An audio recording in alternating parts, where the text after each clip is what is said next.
Assalamualaikum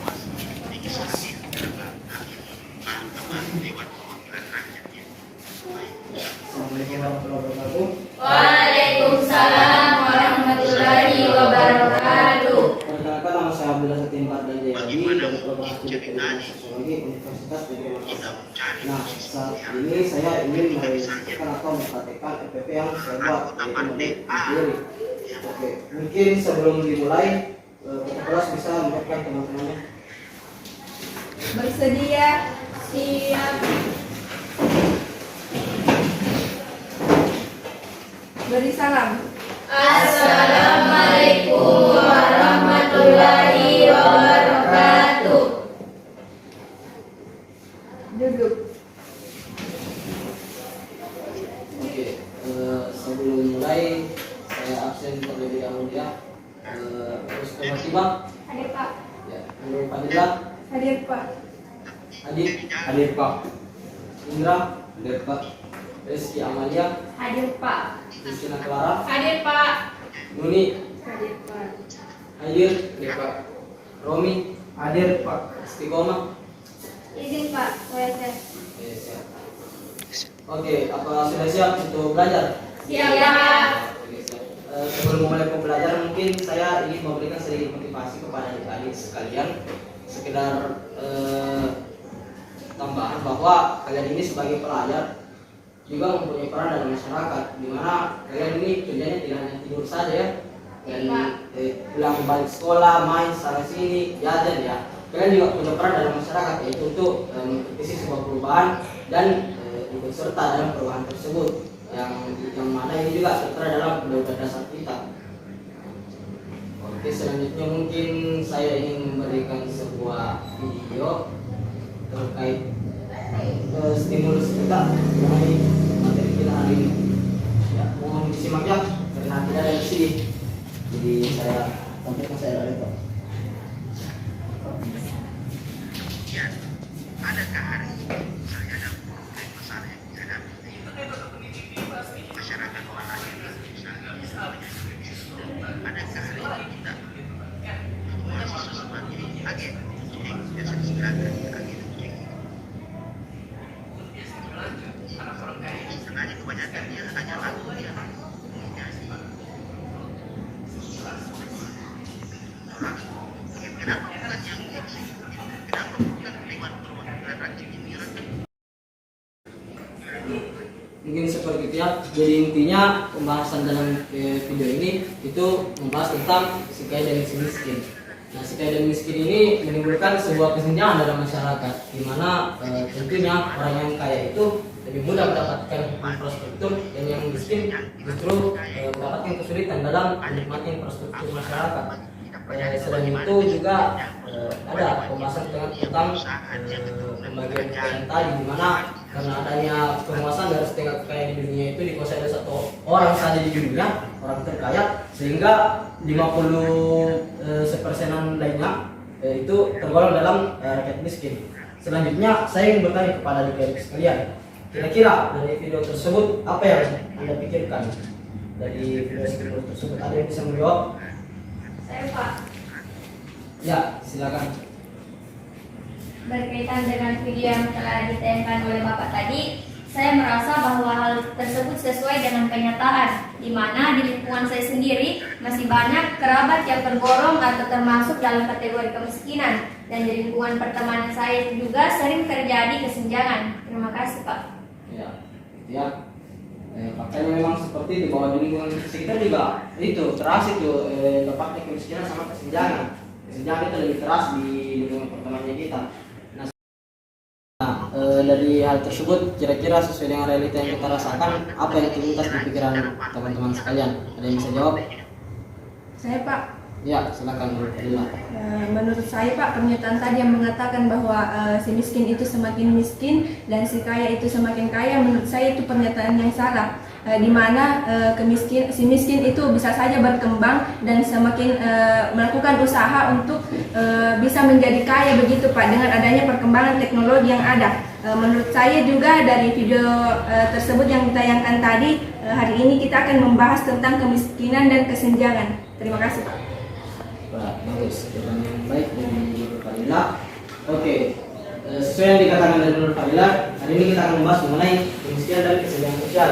Nah, kemiskinan dan kesenjangan sosial tersebut itu termasuk dalam kategori permasalahan sosial.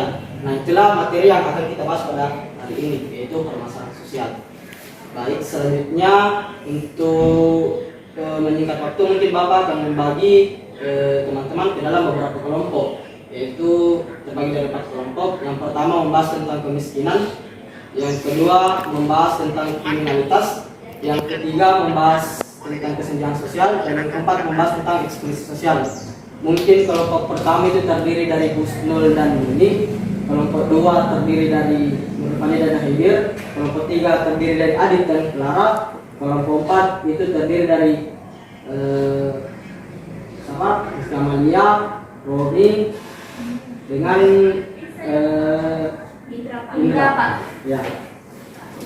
Tugasnya kalian itu mencari definisi dari permasalahan yang kalian cari, kemudian cari tahu sebab akibatnya serta strategi dalam menanggulangi permasalahan tersebut. Nah, itu tadi ya, kelompok 1 itu membahas tentang kemiskinan, kelompok 2 membahas tentang kriminalitas, kelompok 3 membahas tentang kesenjangan sosial, dan kelompok 4 membahas tentang eksklusi sosial. Ya, mungkin adik-adik bisa mencarinya dimulai dari sekarang. Saya kasih waktu 10 menit. Ya, kurang lebih 10 menit. Silakan. Eksklusi.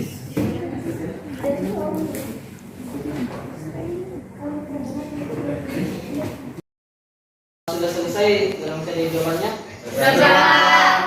Oke, mungkin bisa dimulai untuk presentasi dari kelompok 1. Silakan naik ke atas.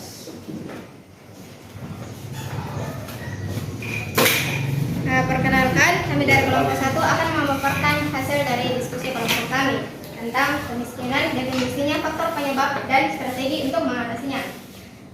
Kemiskinan adalah keadaan saat ketidakmampuan untuk memenuhi kebutuhan dasar, baik primer maupun sekunder, terjadi di dalam kehidupan masyarakat. Konferensi Dunia untuk Pembangunan Sosial mengemukakan bahwa kemiskinan memiliki wujud majemuk, termasuk rendahnya tingkat pendapatan dan sumber daya produktif yang menjamin kehidupan berkesinambungan. Adapun sebab utama yang melatar belakangi kemiskinan adalah karena adanya keterbatasan sumber daya alam ataupun sumber modal dan terbatasnya lapangan pekerjaan serta tingkat produktivitas masyarakat yang rendah.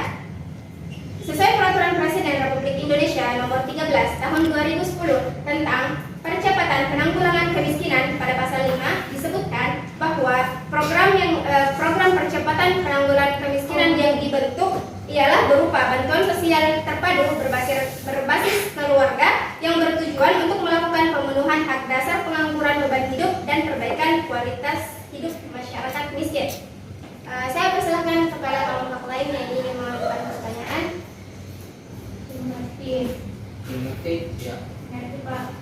Kami persilakan kepada saudari Nur Fadilah untuk mengajukan pertanyaannya. Baik, terima kasih atas kesempatan yang diberikan. Pertanyaan saya, selain penyebab utama yang Anda sebutkan tadi, bisakah Anda memaparkan lebih banyak lagi tentang faktor penyebab kemiskinan? Terima kasih.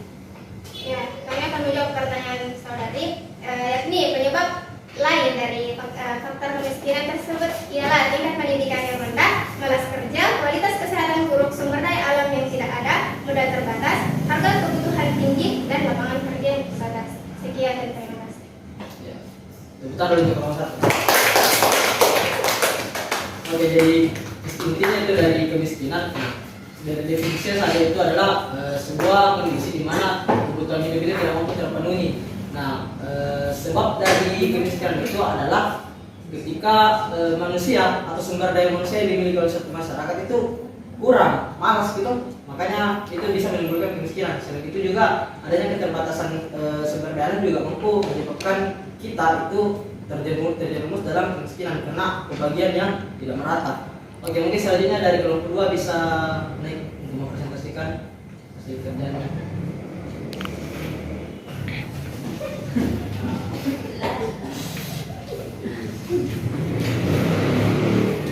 Baik, kami dari kelompok 2 akan mempresentasikan hasil diskusi kami mengenai kriminalitas. Kriminalitas adalah suatu perbuatan yang dapat menimbulkan masalah dan keresahan bagi kehidupan masyarakat. Kriminalitas juga merupakan suatu tindakan yang bertentangan dengan nilai dan norma di dalam masyarakat, yang mana tindakan ini dilatar belakangi oleh aktivitas kejahatan dalam masyarakat. Secara umum, kriminalitas atau kejahatan sering disamakan dengan perilaku menyimpang. Namun sesungguhnya hal tersebut tidak tepat. Kriminalitas memang tergolong ke dalam perilaku yang menyimpang. Namun perilaku menyimpang tidak selamanya tergolong dalam bentuk kriminalitas. Strategi dalam menanggulangi masalah kriminalitas di dalam masyarakat adalah dengan menegakkan peraturan tegas melalui aparat penegak hukum. Itulah tadi pemaparan hasil diskusi kami. Mungkin dari kelompok lain ada yang ingin bertanya? Bagaimana? Pada pertanyaan? Baik, dari kelompok dua mungkin bisa silakan kembali. Setelah tadi presentasi dari kelompok 2, mungkin bisa dilanjutkan oleh kelompok 3 mengenai kesenjangan sosial. Saya persilakan.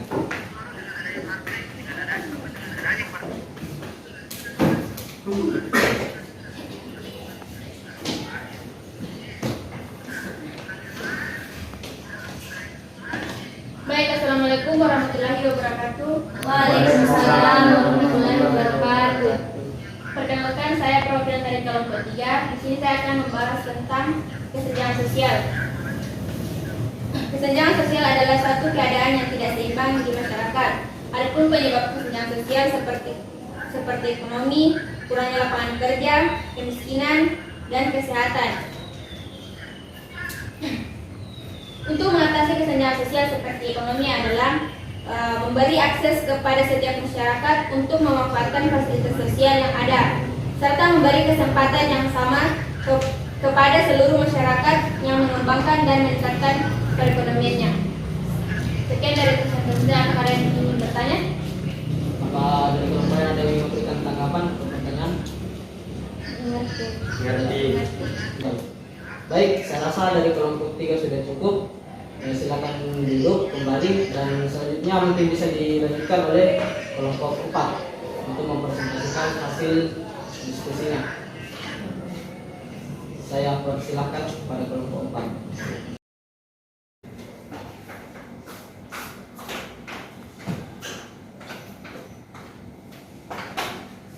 Assalamualaikum warahmatullahi wabarakatuh. Waalaikumsalam warahmatullahi wabarakatuh. Baik, di sini saya akan membacakan hasil diskusi dari kelompok saya yang mengenai tentang eksklusi. Eksklusi merupakan proses yang menghambat individu atau kelompok dalam kegiatan sosial, ekonomi, dan politik secara utuh. Penyebab utama terjadinya eksklusi adalah karena adanya kemiskinan, tidak adanya dukungan sosial, akses ke pasar kerja tergolong sulit, dan terputusnya hak individu dari layanan tertentu. Upaya menanggulangi eksklusi itu sendiri diwujudkan dalam beberapa strategi, yakni dibentuknya program pengentasan kemiskinan dan peningkatan akses jaminan sosial yang dilaksanakan pemerintah, di mana pelaksanaan program ini seharusnya menjangkau seluruh lapisan masyarakat tanpa kecuali. Baik, itulah tadi hasil diskusi dari kelompok kami. Mungkin ada pertanyaan yang ingin diajukan oleh kelompok lain karena tidak dipahami dari materi yang sudah saya sampaikan tadi. Ya, bagaimana teman-teman sekalian? Ada yang dipahami? Terima kasih. Nah, eksklusi sosial itu kayak kita merasa bahwa orang yang ada di sebelah kiri itu beda perlakuannya dengan yang di sebelah kanan. Seperti misalnya rakyat miskin itu, orang rakyat miskin itu mungkin akan lebih kesulitan mendapatkan infrastruktur baru, mungkin bisa dikatakan kayak rumah sakit itu. Nah, orang miskin itu rata-rata mereka ditolak dalam rumah sakit karena mungkin dikatakan karena tidak mampu untuk membayar biaya rumah sakit. Namun karena adanya program BPJS mungkin bisa menjadi strategi dalam menanggulangi eksklusi sosial, sehingga perbedaan perlakuan terhadap beberapa golongan ini tidak terjadi dalam masyarakat. Nah, kurang lebih seperti itu. Nah, terima kasih kepada kelompok Pak. Saya persilakan untuk kembali. Terima kasih, Pak. Baik, kalau bisa saya simpulkan dari materi yang kita pelajari hari ini adalah permasalahan sosial itu adalah suatu kondisi di mana harapan dan keinginan masyarakat itu tidak sesuai atau tidak sejalan. Adapun beberapa contoh dari permasalahan sosial dapat dilihat dari realitanya, mungkin seperti kemiskinan, kriminalitas, kesenjangan sosial ataupun eksklusi sosial. Nah, masing-masing dari contoh tersebut sudah dijelaskan oleh teman-teman tadi dan saya rasa strateginya sudah baik.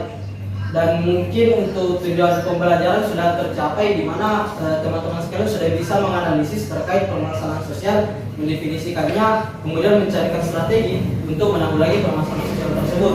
Namun untuk proses diskusinya mungkin agak sedikit kurang fokus ya, karena ada keributan yang dilakukan oleh beberapa siswa yang lainnya, sehingga mungkin teman lainnya kurang fokus.